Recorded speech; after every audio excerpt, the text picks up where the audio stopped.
बिस्मिल्लाहिर्रहमानिर्रहीम। अस्सलाम वालेकुम स्टूडेंट्स, कैसे हैं आप सब।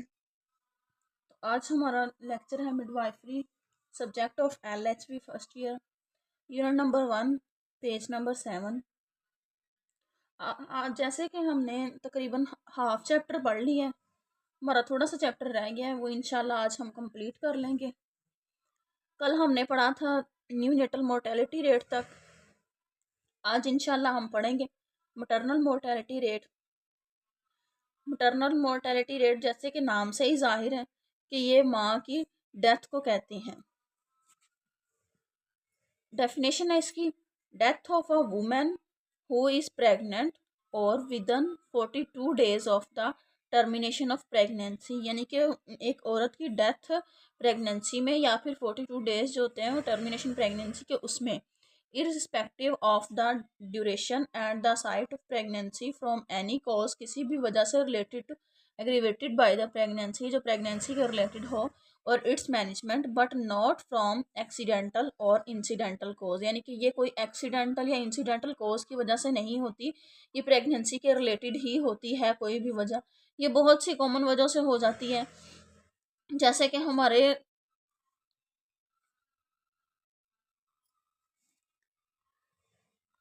ये बहुत सारी वजहों से हो सकती है।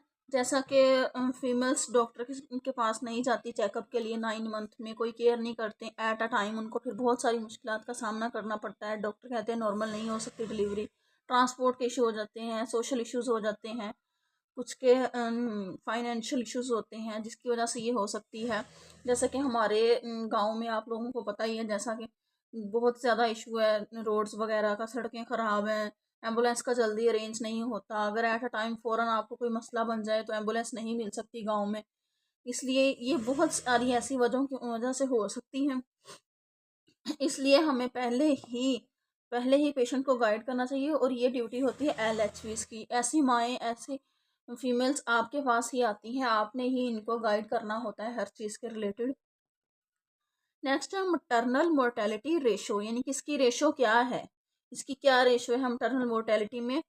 The MMR stands for maternal mortality, is expressed in terms of such maternal death per 1 lakh live births. In most of the developing countries, the MMR varies from 4 to 40 per 1 lakh live births, यानी कि 4 से लेकर 40 जो females होती है ना 1 लाख में से, उनकी डेथ होती है।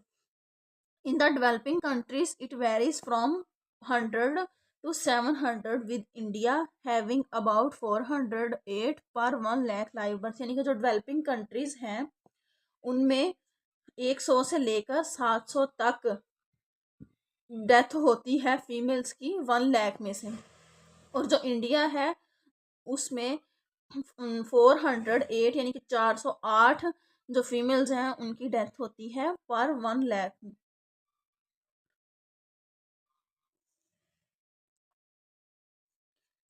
आगे है इसके साथ classification. The causes of maternal death में बी क्लासिफाइड, यानी कि जो इसके कॉजेज हैं मटरनल मोर्टेलिटी के या मटरनल डेथ के, उसके 3 काजेज हैं मेन, जिनमें होता है direct, indirect birth, non obstetric birth. ये जो है ये एक शॉर्ट क्वेश्चन बन सकता है, यानी कि अक्सर आ जाता होता है डिफरेंस अबाउट डायरेक्ट बर्थ और इनडायरेक्ट बर्थ में। तो इसमें आपने इसके वजह लिखनी होती है, इनके क्यों होती है, क्या नहीं वजह इसकी। डायरेक्ट जो है ऑब्स्टेट्रिक डेथ, ये है 75%, यानी कि इसके 75% चांसेस होते हैं, और ये किस वजह से होती है। आर दूस resulting from complication of pregnancy, delivery और देयर मैनेजमेंट, यानी कि इसकी जो कॉम्प्लिकेशंस होती हैं वो प्रेगनेंसी के रिलेटेड होती हैं या फिर डिलीवरी के। Such conditions are abortion, ectopic, gestation, preeclampsia, eclampsia, antepartum and postpartum hemorrhage and puerperial sepsis, यानी कि ये वजह होती है अबॉर्शन से, एक्टोपिक प्रेगनेंसी की वजह से, गेस्टेशन, प्रीक्लैम्पशिया इसकी वजह हो सकती है, इक्लैम्पशिया हो सकती है, एंटीपार्टम हो सकती है, और पोस्टपार्टम हेमरेज हो सकती है, और प्योरपेरियल सेप्सिस भी इसकी वजह हो सकती है। आगे है इनडायरेक्ट कॉजेज, ये होती है 25%। इनका डायरेक्ट ताल्लुक नहीं होता प्रेगनेंसी से, ये इनडायरेक्ट होती हैं, यानी कि ये इधर उधर की वजूहात होती हैं। जैसा कि उन्होंने बताया, कंडीशंस प्रेजेंट बिफोर और developed during pregnancy but aggravated by the physiological effects of pregnancy and strain of labour, these are anaemia, cardiac disease, diabetes, यानी कि ये दूसरी हैं, जैसा कि दिल का मर्ज, कार्डिक डिजीज, डायबिटीज, शुगर का मर्ज, ऐसी ये दूसरी।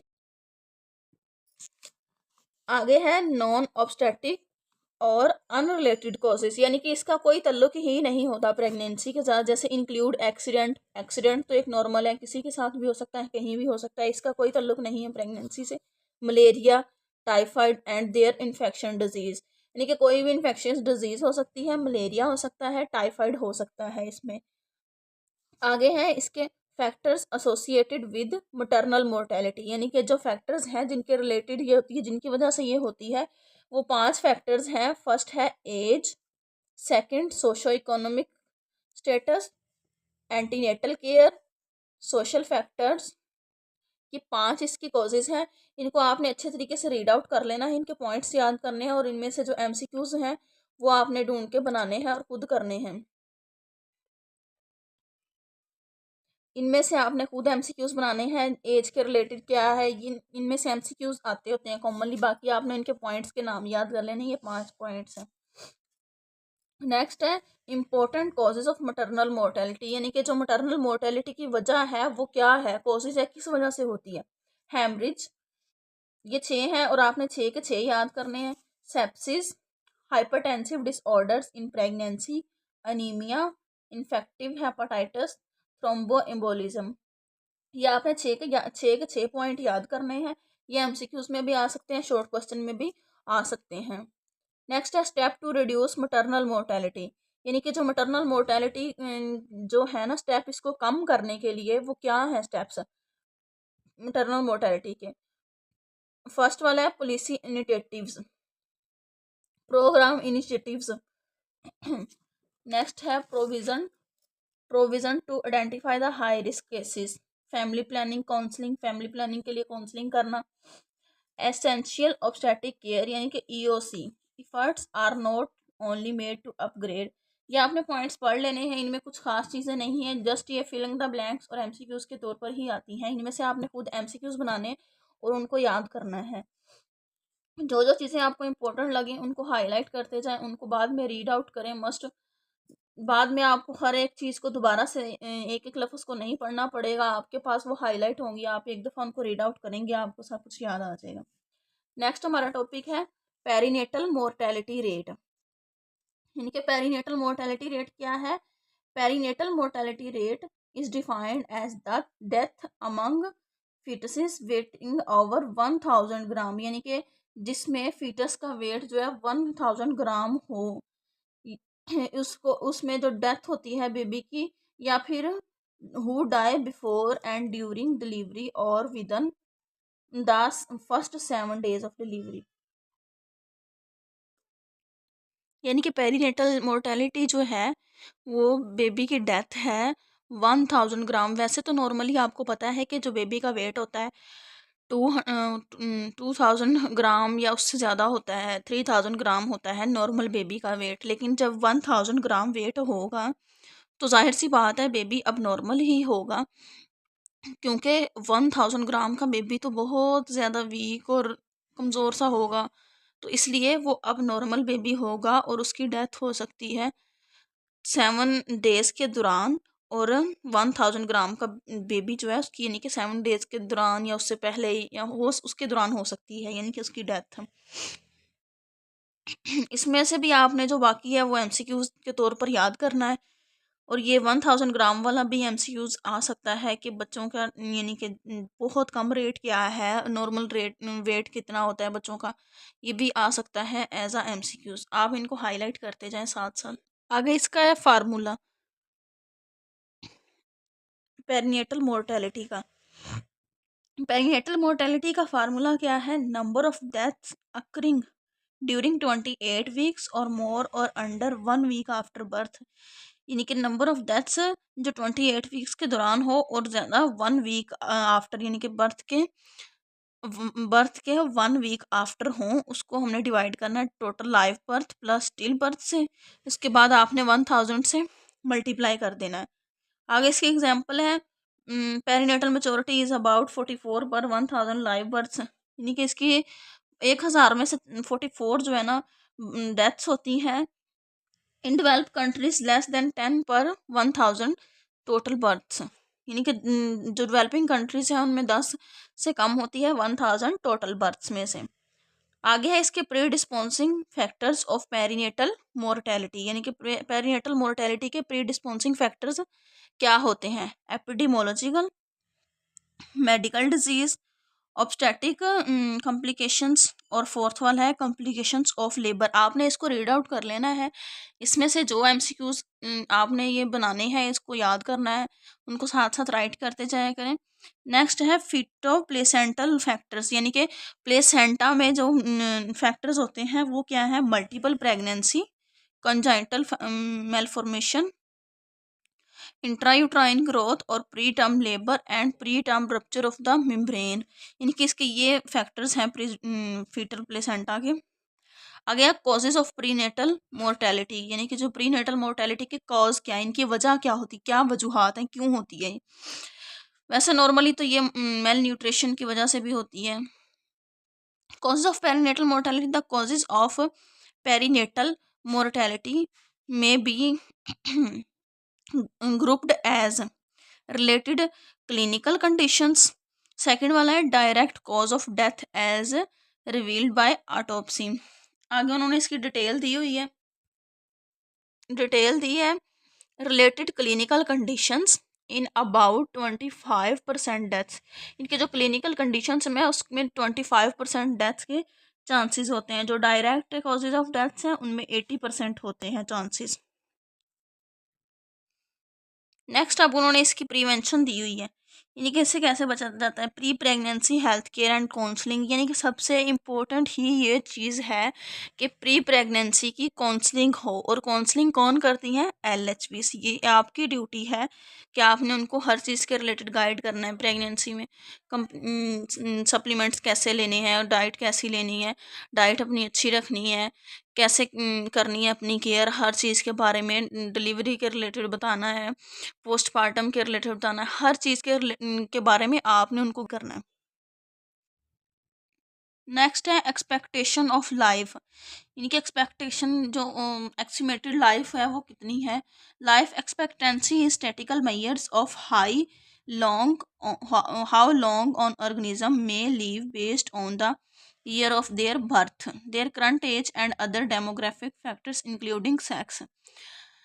यानी कि इसमें वो कह रहे हैं कि पहले जो एज थी ना, यानी कि एज नॉर्मल एज एस्टिमेटेड जो लगाया हुआ है अंदाज़ा एक, वो एज का कितना होता है। पहले 70 होती थी, 80 होती थी, 60 थी, फिर 50 है। किस की लाइफ सेक्स पे होता है, इनमें कुछ चीज़ों में, कुछ बीमारियों पे होता है उनकी, कुछ मुख्तलिफ कॉजेज़ होते हैं कि अपनी अपनी लाइफ। वैसे अब जो नॉर्मली है ना वो 60 है एज, यानी कि कुछ लोग 60 एज के बाद उनकी डेथ हो जाती है, कुछ 60 प्लस हो जाते हैं। In the year 1950-55 the combined life expectancy at birth for both sexes was 46.5 years, 5 decades. By 2008 it was 69 years, an increase of 22.5 years। उसमें कुछ ज़्यादा याद करने वाली बात नहीं है, उसमें जस्ट आप इसको एक दफ़ा रीड आउट कर लें। नेक्स्ट है general fertility rate. General fertility rate का फार्मूला क्या है, number of live births in an area during the year, यानी कि एक एरिया में ड्यूरिंग द ईयर में कितनी नंबर ऑफ लाइव बर्थ्स हैं। Mid year female divided by mid year female population age 15 to 45, यानी कि 15 से 44 की एज में की जो फीमेल्स हैं उनको in the same area in same year उनको डिवाइड करना है इस पे, और देन इसको मल्टीप्लाई कर देना है हमने 1000 पे। नेक्स्ट है still birth. A stillbirth is a birth of newborn after 28 completed weeks and when the baby does not breathe or और show any sign of life after delivery, यानी कि जब बच्चा सांस ना ले रहा हो और कोई भी ब्रीथ का और किसी भी किस्म का कोई जो पॉजिटिव जो है ना साइन वो शो ना कर रहा हो डिलीवरी के बाद। Such deaths includes antepartum deaths and intrapartum deaths. Still birth rate is the number of such deaths per 1000 total births, यानी कि कुछ डेथ्स होती हैं एंटीपार्टम की वजह से और कुछ इंट्रापार्टम की वजह से डेथ्स होती हैं। आगे है इन कॉजेज इन एंटीपार्टम डेथ्स के the causes have been described in intrauterine fetal death, यानी कि जो एंटीपार्टम डेथ है वो यूट्रस के अंदर डेथ होती है। और इंट्रापार्टम डेथ्स में acute fetal distress, traumatic vaginal delivery, asphyxia, congenital malformation. Neonatal death is the death of the baby within 28 days after birth. Neonatal mortality rate is the number of such deaths per live 1000 live births. Majority of the deaths occur within 48 hours of birth. यानी कि neonatal की जो death है वो 28 days after birth के वो होती है। और वो उस neonatal mortality rate the number of such deaths per 1000 live births. अगर वो कह रहे हैं कि मेजोरिटी ऑफ द डेथ्स क्या कितनी होती है, occur with in 48 hours of birth, यानी कि ये 48 आवर्स ऑफ बर्थ में हो सकती है। ये कॉमनली बहुत इंपॉर्टेंट एमसीक्यूज है कि मेजोरिटी ऑफ डेथ्स कितने आवर्स में होती है। ये अक्सर आता होता है ये एमसीक्यूज, इसलिए आपने इसको हाईलाइट करना है और इसको याद करना है अच्छे तरीके से। आज हमारा जी फर्स्ट चैप्टर कंप्लीट हो गया। इंशाल्लाह कल से हम अपना सेकंड चैप्टर स्टार्ट करेंगे। आप जैसे जैसे जो जो चीज़ जैसे जैसे पढ़ें उसको लिखते जाएं, उसको याद करते जाएं, उसके टेस्ट दें। जाहिर सी बात है हमारा तो काम यही है कि हमने पढ़ा देना है। आगे आप याद करें, उसको पढ़ें, उसको लिखें, ये तो आपका काम है ना। हम तो अपना फ़र्ज़ अदा करते हैं, साथ साथ आप भी अपने फ़र्ज़ अदा किया करें। आपका ही फ़ायदा है इसमें। आप पढ़ेंगे, अगर आप ये सोचते हैं ना कि हम इसको लास्ट टाइम पे एग्ज़ाम्स के टाइम पे याद कर लेंगे, तो ये नहीं होगी। ये इतनी मुश्किल बुक और इतनी मोटी बुक आप एंड टाइम पे कैसे कर सकते हैं। इसमें आपका ही फ़ायदा है कि जो जो चीज़ें डेली बेसिस पे आप सुने उसको याद करें, उसको लिखें। और आपको मैं पहले भी बता चुकी हूँ, आपको भी वैसे पता है कि जो LHV है ये बहुत ज़्यादा टफ सिलेबस है। इसमें बहुत सारी लड़कियों की सप्लियाँ आती हैं, तो कोशिश किया करें कि अच्छे तरीके से याद करें, इसको लिखें, इसके टेस्ट दें ताकि आपकी अच्छे से अच्छे तरीके से तैयारी हो। अगर आप इसमें आपके पास सिर्फ 3 चांसेस होते हैं। आप एक दफ़ा सप्ली आएगी एग्ज़ाम दे सकेंगे, नेक्स्ट आएगी, सेकंड टाइम आएगी दे सकेंगे, थर्ड टाइम आएगी आप एग्ज़ाम्स नहीं दे सकते। फिर PNC आपकी फ़ाइल रिजेक्ट कर देती है। इसलिए जो लेक्चर डेली बेसिस पर हुआ करें उनको डेली ही याद करें, उनको लिखें, उनको तैयार करें, यानी कि वो एक चीज़ जो है ना वो आपकी कंप्लीट हो जाए बिल्कुल। दोबारा उसको सिर्फ एक दफ़ा रीड आउट करने की ज़रूरत हो, ना कि उसको दोबारा से याद करने की ज़रूरत हो। हाईलाइट चीज़ें करने का फ़ायदा होता है कि आप ना उनको एग्ज़ाम्स के टाइम आप एक दफ़ा खोलते हैं, आपके फ़ौरन नज़र आ जाती हैं कि ये चीज़ मैंने हाईलाइट की है, ये इंपॉर्टेंट है इसमें, कि आपको दोबारा से सारा नहीं पढ़ना पड़ता। तो इसमें आपका ही फ़ायदा है। कोशिश किया करें कि ज़्यादा से ज़्यादा इन चीज़ों पे फोकस करें। LHV बहुत मुश्किल है, इसकी बुक बहुत टफ लगती है जो नए नए स्टार्ट करते हैं, लेकिन आहिस्ता आहिस्ता लगती है कि हम कर लेंगे, लेकिन करने से है जो सब मेहनत का फल है ना, मेहनत का वो कभी आएगा नहीं जाता, इंसान को मिलता है। और जितनी मेहनत करोगे आप लोग उतना आपको फल मिलेगा। बहुत सी स्टूडेंट्स होती हैं ऐसी जिनको टेस्ट नहीं आ रहे होते, टेस्ट बड़ी मुश्किल से पास कर रही होती हैं, और जब वो पढ़ जाती हैं LHVs बन जाती हैं, बड़ी बड़ी अच्छी LHVs होती हैं, आउट ऑफ कंट्रीज उनको जॉब्स मिल जाती हैं। तो जो मेहनत होती है ना, मेहनत वो कभी आएगा नहीं जाती आप। इसलिए ज़्यादा से ज़्यादा मेहनत किया करें, मेहनत का फल ज़रूर मिलता है। साथ के साथ इनको याद करके क्लियर करते जाएं, आपका भी फ़ायदा। आज हमारा एक चैप्टर कंप्लीट हो गया, इंशाल्लाह नेक्स्ट हम अपना सेकंड चैप्टर स्टार्ट करेंगे, तो इसमें आपकी ही अच्छी तैयारी होगी। और इसके साथ साथ हमारे चैनल को लाइक करें, सब्सक्राइब करें और बेल आइकन को ज़रूर दबाएं ताकि तमाम आने वाली इंफॉर्मेटिव वीडियोस आप तक पहुंचती रहें। चलें ठीक है, आज का लेक्चर कंप्लीट हुआ। ओके, अल्लाह हाफिज़। इंशाल्लाह कल मिलेंगे नेक्स्ट अपने हम न्यू लेक्चर के साथ। अल्लाह हाफिज़।